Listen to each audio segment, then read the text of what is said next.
皆さんこんにちは、みさとです。ここは近鉄の大和八木駅です。朝の6時前で駅前もガランとしています。今日は年末年始が利用期間だった新春お出かけ京阪なワンデーパスという近鉄のフリーパスを使って奈良、京都、大阪に行ってみます。それでは改札内に入ります。最初に乗るのは大和八木5時56分発の橿原神宮前行き。ちなみにこの切符は県名に書いていますが、大阪府、京都府、奈良県内の近鉄電車が1日乗り放題の切符です。有効期間が1月8日までと、青春18切符よりも期間が短いので、青春18切符の5日目よりも先に利用しました。ということで、大和八木駅を発車。その大和八木駅から3駅、5分ほどで橿原神宮前駅です。次の電車まで27分あるので途中下車しています。この日は1月3日ですが、朝の6時ではご覧の通り、初代天皇の神武天皇をお祭りしている橿原神宮の最寄り駅で、日中はお正月には大勢の初詣客で賑わいます。こうして次に乗る電車、吉野行各駅停車がやってきました。6時28分に橿原神宮前を発車。まだ外は夜明け前で暗く、橿原神宮前から22分、福上駅あたりで外がはっきりしてきました。そして下市口駅の手前で吉野川が見えるあたり、朝焼けの空が拝めました。下市口駅から2駅目の無駄駅。ここで駅近くの無駄車庫には特急車両が3編成スタンバイしていました。そして大阪阿部野橋行き特急と行き違い。大和上市駅を出ると吉野川の鉄橋を渡ります。この橋は40キロの速度制限があるので、ゆっくりゆっくりと走り抜けます。そして橿原神宮前から48分で終点吉野駅に到着。ここも朝早くて、私の他には誰もいません。吉野で向かう先は金峰山寺。吉野駅から歩いて向かいます。駅前から少し歩いたところにロープウェイがありますが、ロープウェイの始発の時間には早いので、歩いて吉野山を登っていきます。ロープウェイのふもとの駅、千本口駅の横に徒歩の近道があり、そこを登っていきます。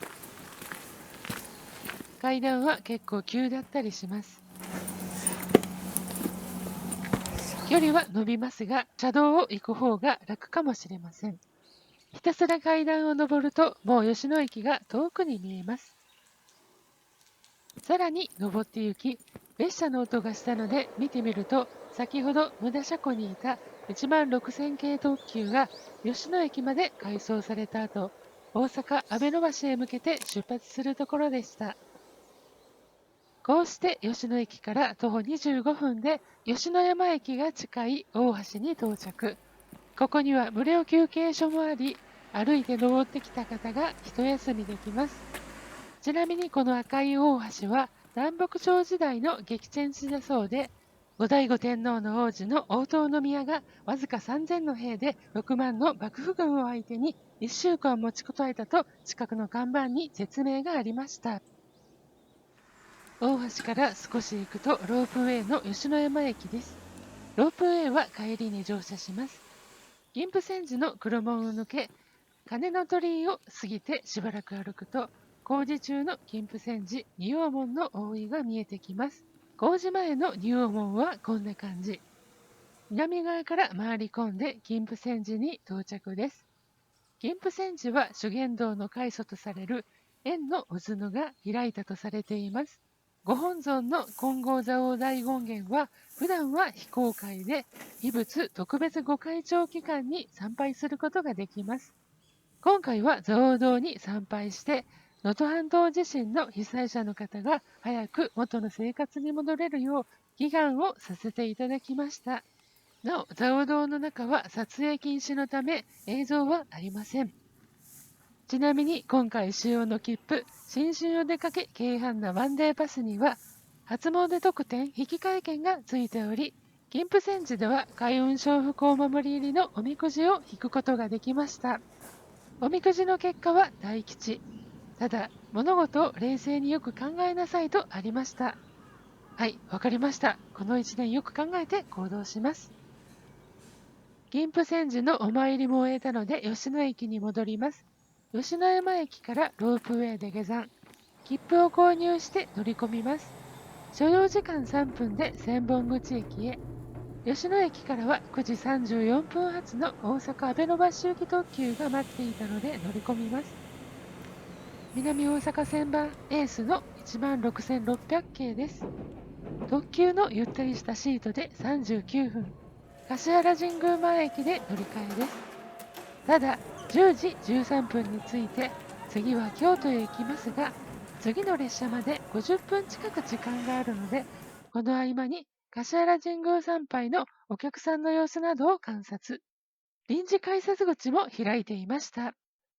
次に乗る特急は11時ちょうど発の京都駅特急ですが、20分以上前に入線しており、乗車します。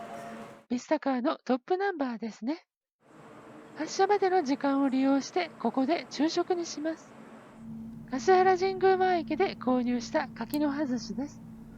サバ、鮭、タイの3種類が入っています。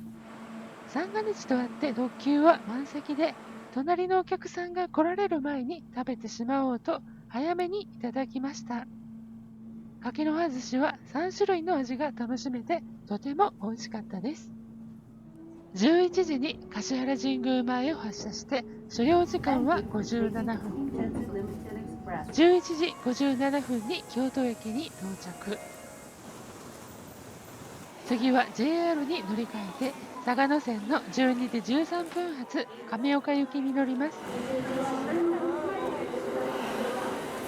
221系と223系の今月の亀岡行きです。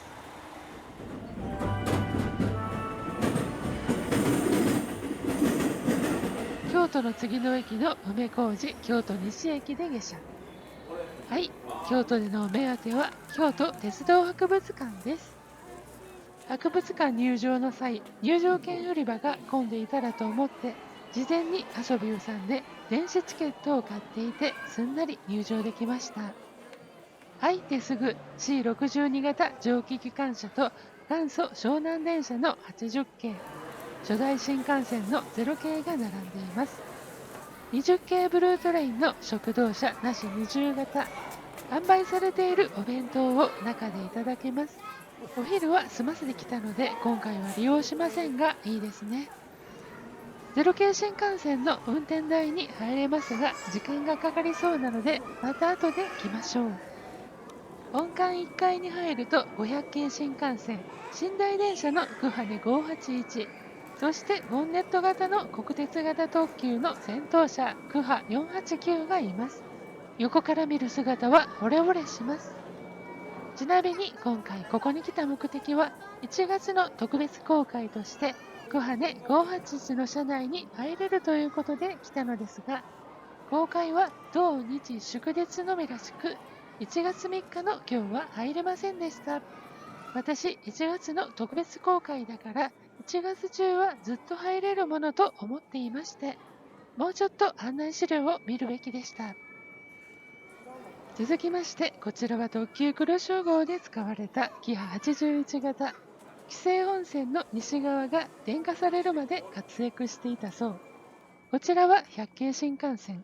2階建てが4両つながっていた V 編成で、グランド光と呼ばれた JR 西日本の新幹線です。JR 東海の X 編成、J 編成と違って先頭が電動車で、スカートの上に主電動機冷却用の空気取り入れ口があります。私は車内販売のアルバイトをしていた時、一度だけ乗務したことがありました。上り列車で新横浜通過後に営業終了して2階の食堂車でまかないのおうどんを食べたことが忘れられません。さて、展示車両には117系も加わっていました。新快速シティライナー時代の塗装が懐かしいです。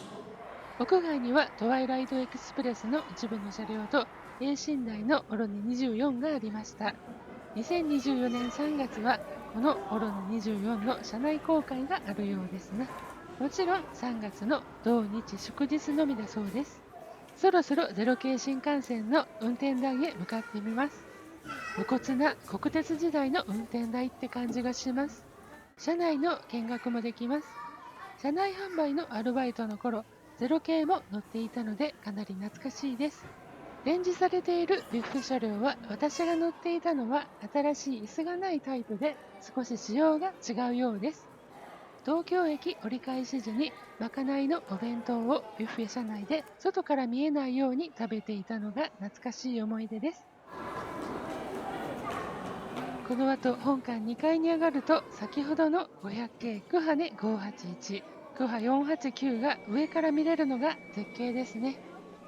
前景車庫の方に行ってみると SL スチーム号が推進運転で出発していき、一方で新幹線関空特急はるかが通過と、これまた絶景を見ることができました。前景車庫の蒸気機関車たちはお正月とあってか国旗が飾られて少しドレスアップ。なお前景車庫の横にレッドトレイン50系客車が休憩所として設置されています。動くことはありませんが、オリジナルに近い50系に乗れるのは貴重な機会だと思います。もう一度本館2階に行くと運転シミュレーターが大人気のようでした。さて、時間の都合があるので、そろそろ次の目的地へ向かいます。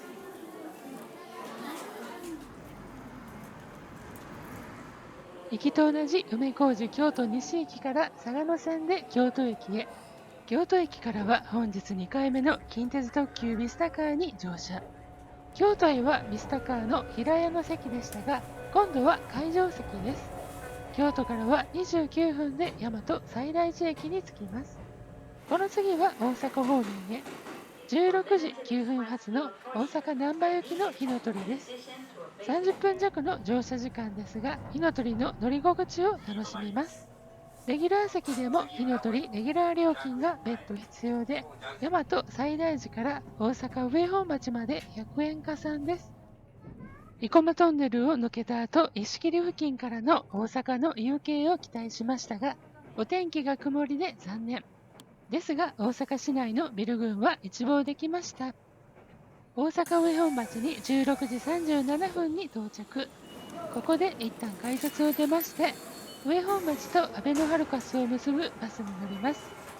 以前このチャンネルでも100円バスとしてご紹介しましたが、120円に値上げされていました。夕方の混む時間帯で数分の遅れを伴ってアベノハルカスに到着しました。今日は大阪はアベノに来た理由はハルカスです。日本一の高さではなくなってしまいましたが、それでも300メートルの高さ、ちょうど今は日も暮れて夜景が綺麗なはずです。入場券を買いまして改札を通ってエレベーターへ。チケット売り場がある16階から60階までわずか45秒。壁面の光の演出が綺麗ですね。60階に着くとそこには綺麗な夜景が待っていました。夜にアルカスは初めて来ましたが、これほどまでに綺麗とは感動ものです。外の北側の真下には JR 天王寺駅。ズームすると通天閣や大阪城も見えました。